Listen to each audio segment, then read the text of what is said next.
sometimes in order to be responsible with money, you need to learn your lesson, so to speak. And this applies to a lot of things in life, right? As men,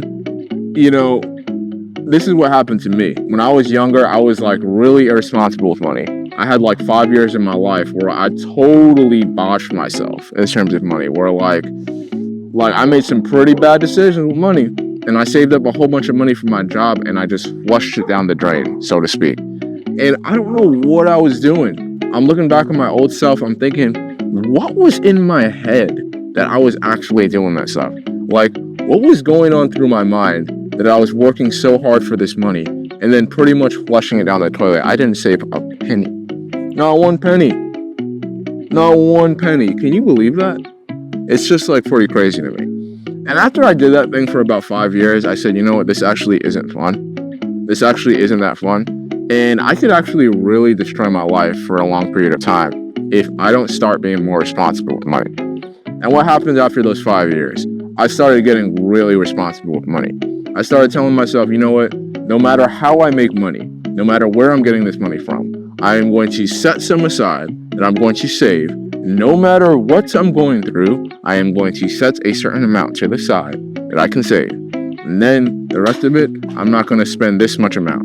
And I'm always going to be in that positive incline, right?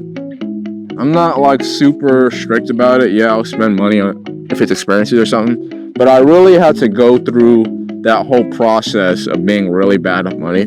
I really had to go through that whole process of like just leaving myself in financial ruin in order to instill the mindset that, hey man, you probably shouldn't be doing that with money. You probably shouldn't be doing those things with money. You probably should be saving a little bit of money, dude. It's a bad idea to be spending all your money on things you don't need and things you don't particularly want. And I learned my lesson and I've become pretty good at money. Sometimes I tell myself I wish I learned these lessons earlier in life, but better late than never, because a lot of people never learn their lessons in life when it comes to money. And I got it out of my system at a pretty earlier time in my life, and I got plenty of years to fix it. So now I'm doing a lot better for myself. I have no regrets, whatever happened to happen, but I needed to learn my lesson, and in order to learn your lesson, sometimes you gotta get slapped in the hand. You need a slap in the wrist to learn your lesson. Otherwise, you're not gonna learn it.